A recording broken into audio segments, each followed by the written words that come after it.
listening and welcome back to Golden Eagle Sports Report. The volleyball team continues to make history and both basketball teams cancel Marquette Madness.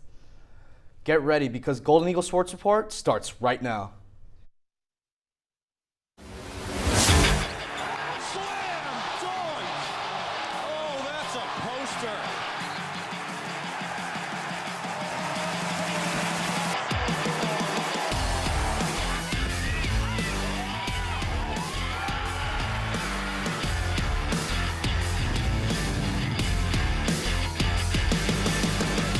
From the Jeannie Hayes Virtual Studio at Marquette University, this is Golden Eagle Sports Report. Marquette gets the rebound, and the champions have gone down. Hello everyone, I'm Adrian Fraga. And I'm Emma Kroll. The volleyball team hopes to stay perfect at home, welcoming in the UConn Huskies. Starting off slow in the first set, Marquette falls behind 3-1. But the Golden Eagles pick up the pace and go on a 5-1 run and don't look back. Marquette takes the first set 25-18 with junior outside hitter Aubrey Hamilton recording 5 kills along setter Yadira Anchante's 10 assists. Looking to respond in the second set, UConn attempts to counter Marquette's momentum, but the Golden Eagles' pressure seems to be too much for the Huskies. Marquette holds a narrow 20-17 lead, but coming out of the UConn timeout, the Huskies score 3 unanswered points. But Marquette goes on a 5-1 run to take set 2, 25-21. With Marquette starting slow in the third set, the Huskies jump out to a 5-2 lead. But after a successful challenge, the Golden Eagles flip the momentum. Sophomore outside hitter Jenna Reitzma records a service ace streak of 4, giving the Golden Eagles the clean sweep over the Huskies. The Marquette volleyball team takes on Providence in their second game of the weekend. Providence jumps to a 2-0 lead, but Marquette is quick to answer, going on their own mini run. The Golden Eagles keep the hot hands going and Riley 18 kills to set 25-14. In the second set, Marquette is on to a slow start but sneaks ahead thanks to a 7-0 run. The Golden Eagles keep the momentum flowing and pick up the win in set 2, 25-16. In the third set, Marquette stutters and gives up 2 aces in a row, but they come back with a vengeance to increase their lead. The Golden Eagles finish strong, sweeping the Friars and stay undefeated in Big East play. We would now like to welcome in volleyball beat reporter Jackson Gross to break down the start for the Big East play for the Golden Eagles. Jackson, it is great to have you on the show. Always loving being on Golden Eagle Sports Report. The volleyball team has won 10 straight games, including 2 sweeps over the weekend.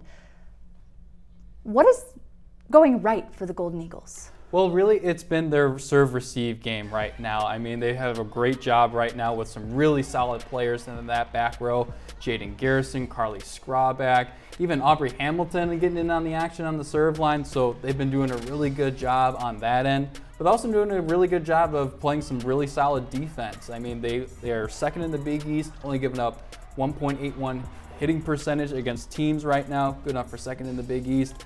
And then right now, they're just capitalizing on their opportunities on offense. And speaking of offense, Hattie Bray notches a career night against Providence with 11 kills while hitting .647 to lead the Golden Eagles to another win. Has she been the best player for the Golden Eagles so far? Oh, man. I would love to say so because she's an awesome person to be around, but she's had an incredible season. She's done a really good job being in that second middle blocker behind Karsten Murray. And she's done a really good job on offense. She has a really good slide on that right side after being set up by Yadira Enchante. But right now, the best player's got to be junior transfer Aubrey Hamilton. She has been going off this season. She leads the Golden Eagles in kills this season. So I would just say that it would have to be her because she's been what they've needed since Taylor Wolf has been gone and Hope Wirtz is gone and Hannah Vandenberg is still injured. So it's really been Hamilton leading the charge for the Golden Eagles. And her kills helped lead the Golden Eagles to 2 sweeps this weekend. They moved up to number 18 in the AVCA rankings. Is this a fair ranking or should Marquette be higher? The biased side of me would love to say yes, they need to be higher, but I think they're in a good spot right now. I mean, no offense to the rest of the Big East. There's some good teams in the Big East, But some of the other teams on our rankings here, they play in much tougher conferences like Baylor, Penn State. The Big Ten is a gauntlet, so I'm not surprised they're ranked higher. BYU, Florida, and the SEC. There's some really good teams out there playing in probably better volleyball conferences, but Marquette deserves to be the highest ranked Big East team.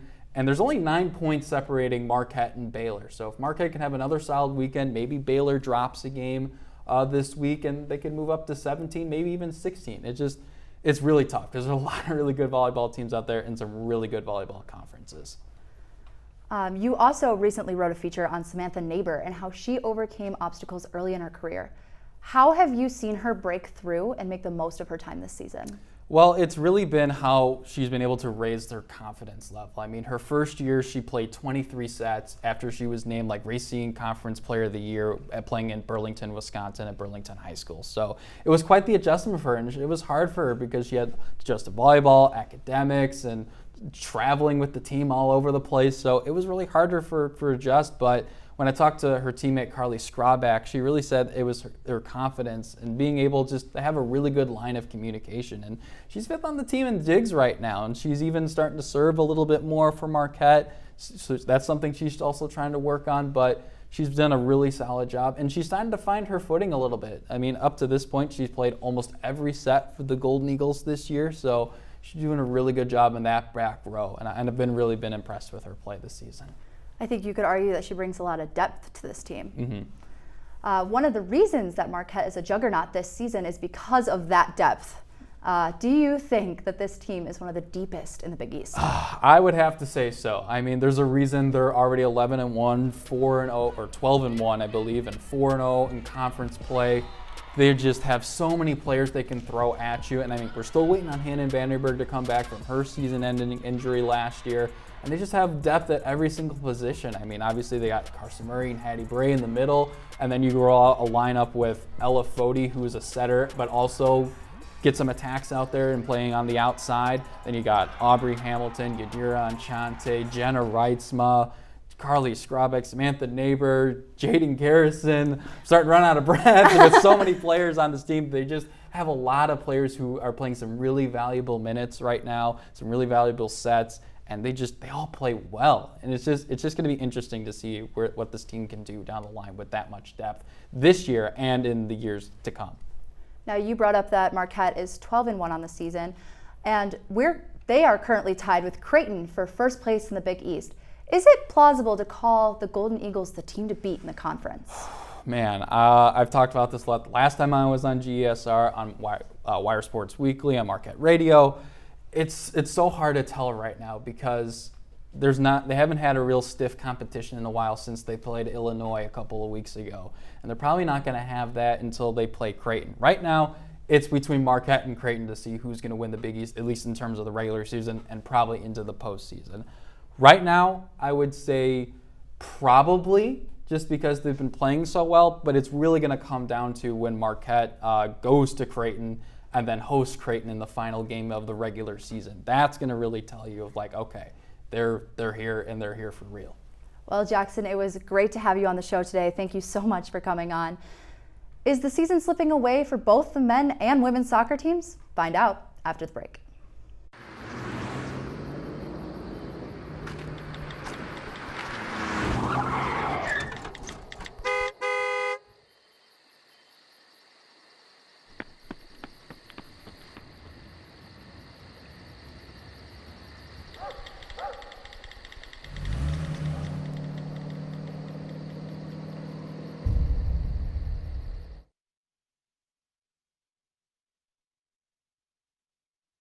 Before we celebrate the freedom most Americans have, we must fight for the freedom all Americans deserve.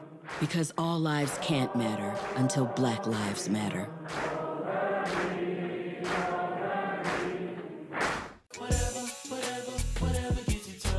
There are a lot of ways to reach out to a friend about their mental health.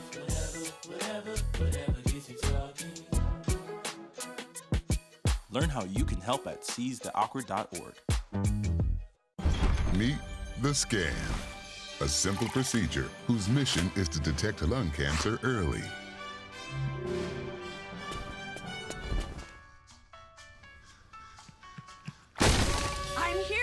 you. But I feel fine. That's great, but you may still be at high risk for lung cancer.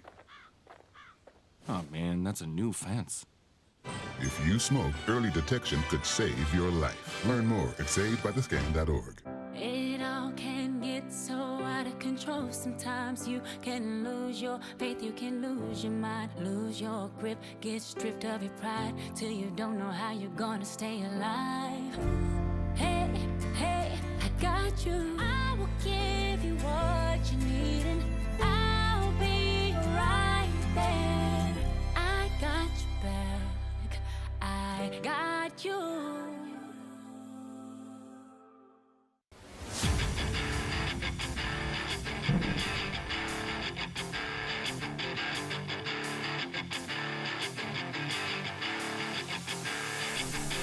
Welcome back to Golden Eagle Sports Report. Once again, I'm Emma Kroll. And I'm Adrian Fraga.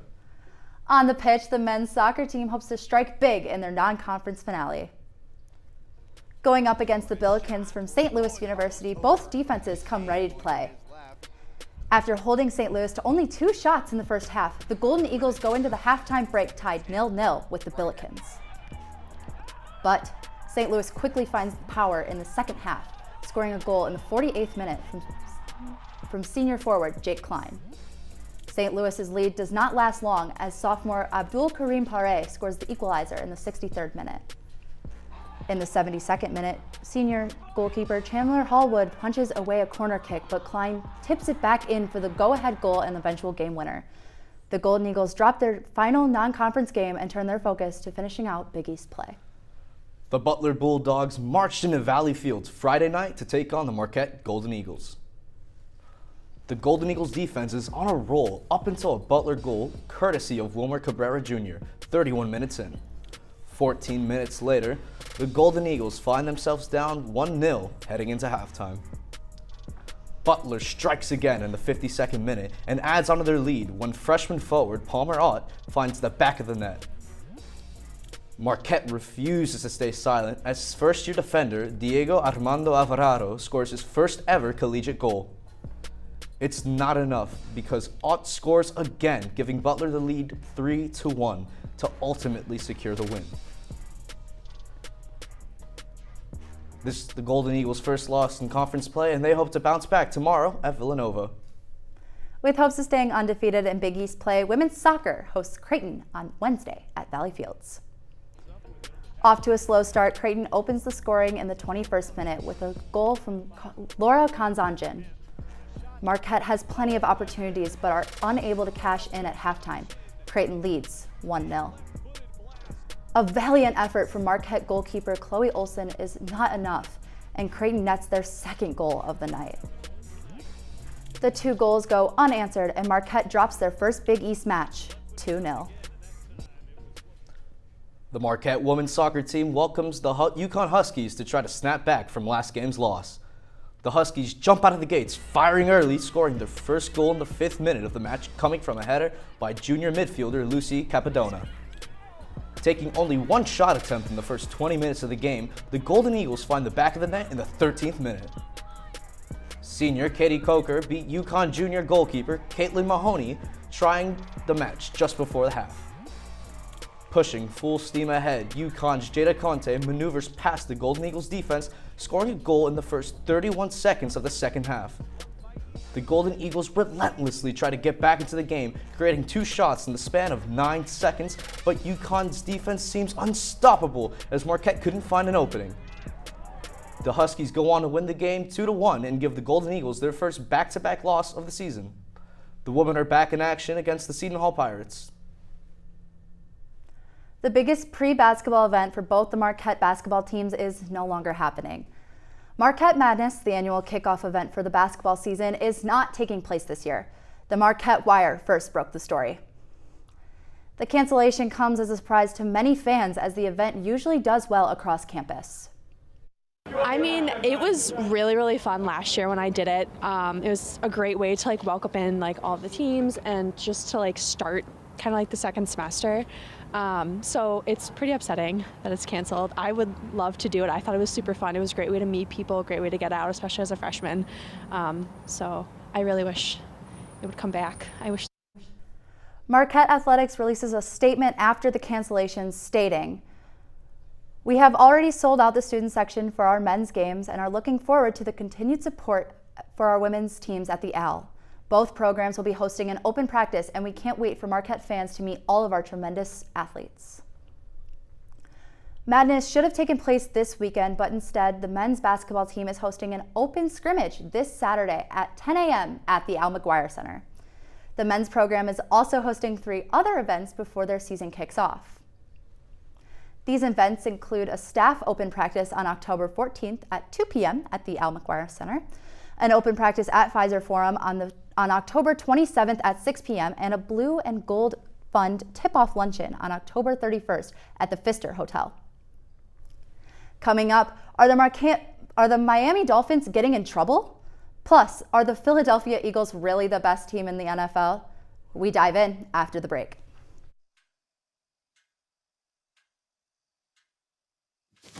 Awkward. I'm the awkward silence. You try to avoid me, then there I am again. But an awkward silence can be a great thing. Like Kelly here is about to demonstrate. You haven't really been yourself lately. Are you okay? Find out how you can help a friend with their mental health at seizetheawkward.org.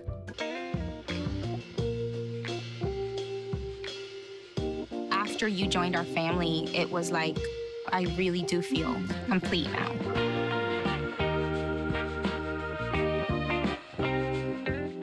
Before we celebrate the freedom most Americans have, we must fight for the freedom all Americans deserve.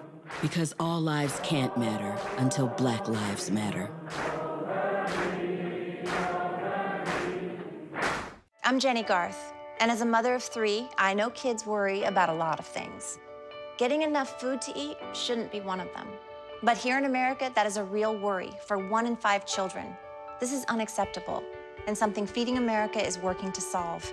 Through a nationwide network of food banks, Feeding America serves virtually every community in the United States, including yours.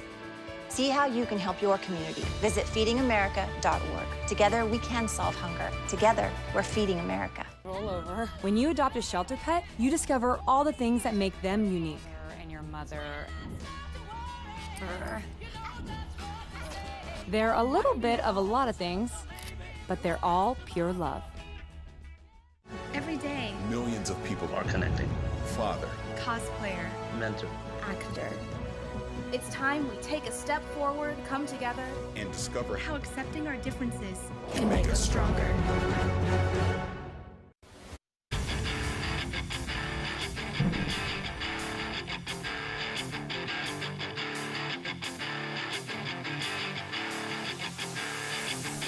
We're back in Studio 7 as we will discuss the NFL's concussion policy, Aaron Judge's monster season, and more. Joining me on the panel tonight is John Leuzzi and Emma Kroll. Let's jump right in.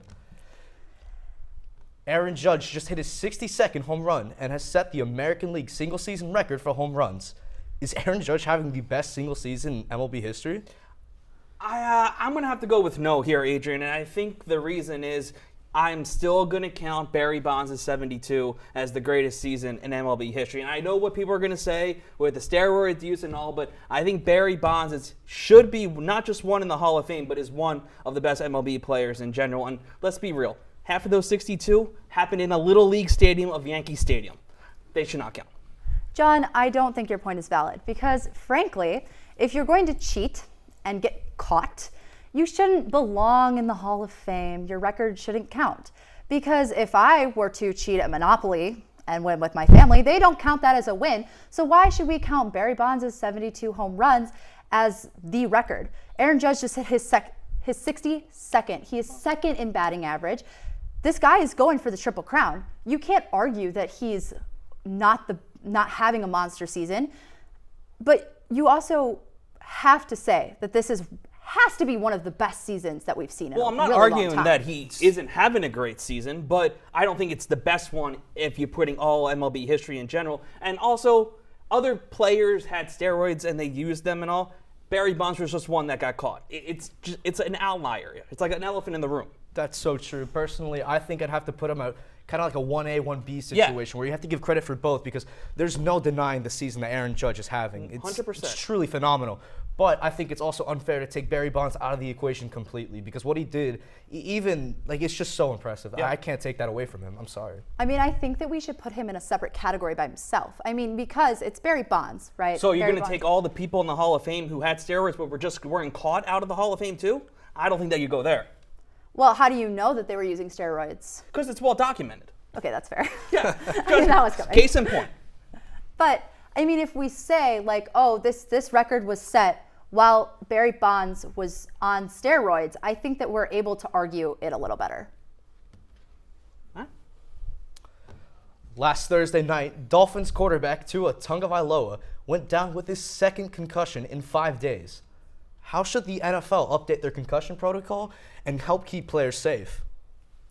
I mean, if there's even a question that there might be a potential for concussion, we need to take them out. Brain injuries are super serious, and with this second concussion, he had that chance to develop that second impact syndrome, which is deadly.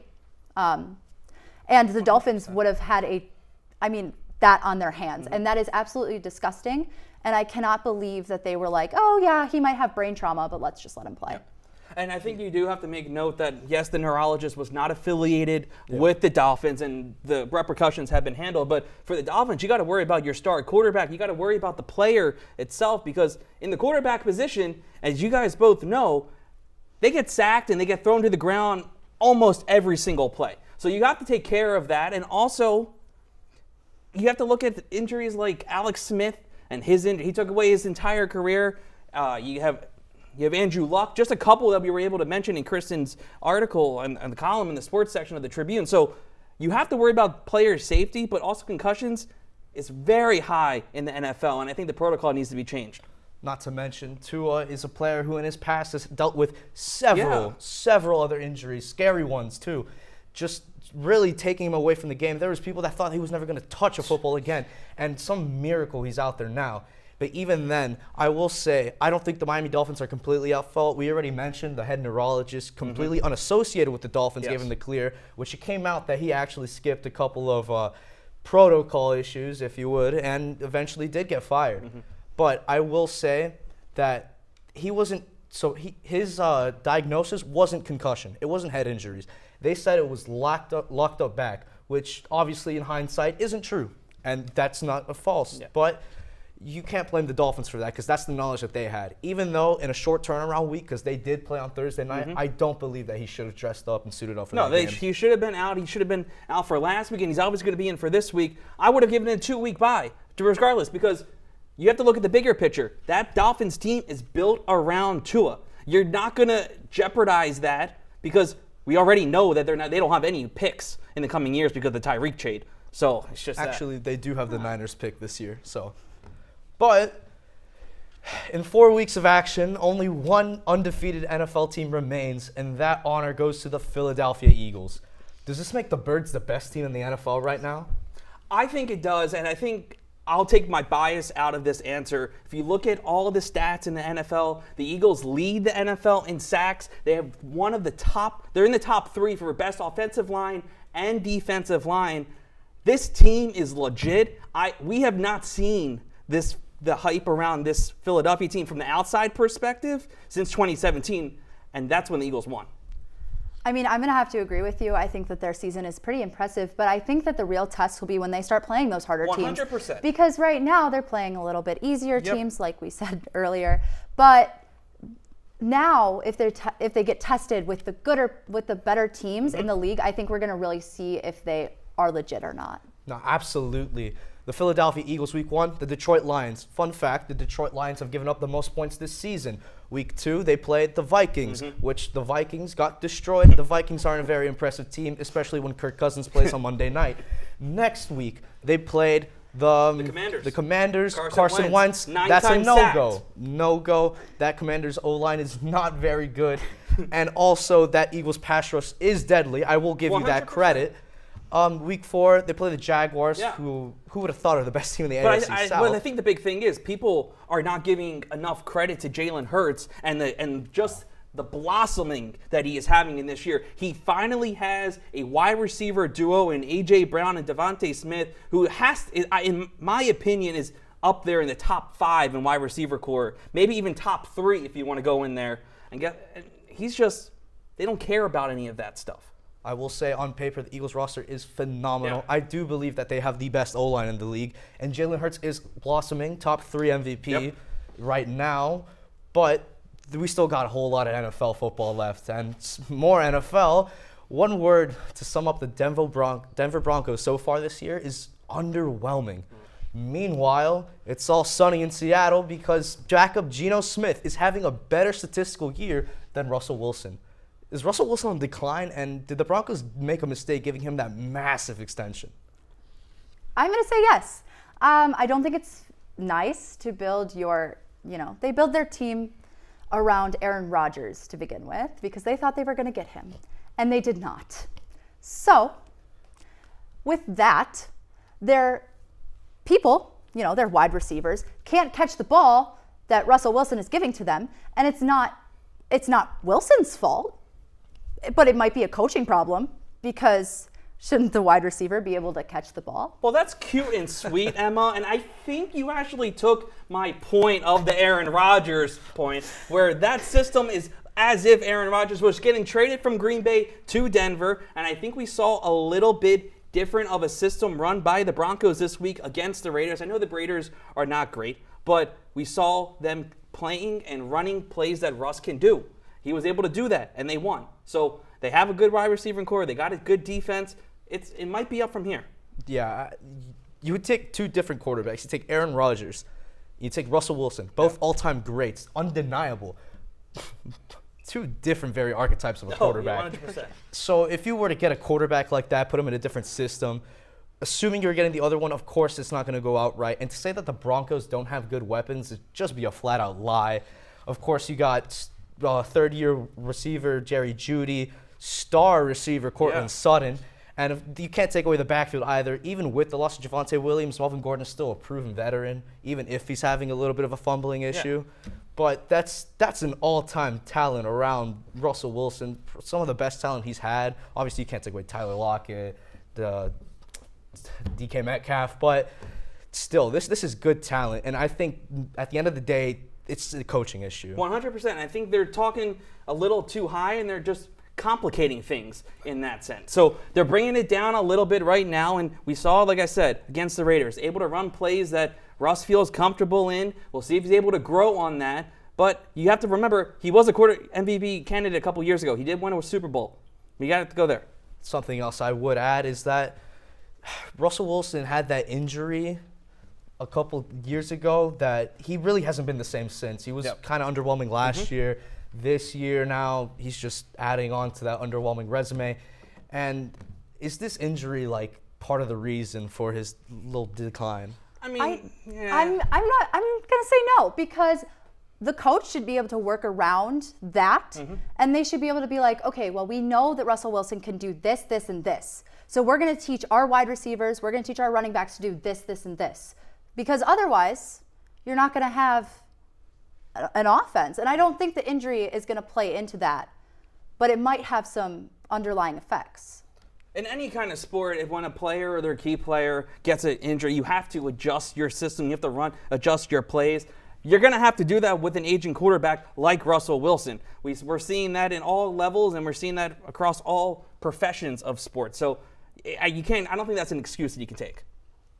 Very valid. I think it's definitely in part because it's kind of dwindled his play, especially with his age. But at the end of the day, maybe he's on the decline. Thank you so much for a great discussion. Sadly, we're out of time. But make sure to tune in next week for all our coverage of Marquette sports and more. I'm Adrian Fraga. Good night, Marquette.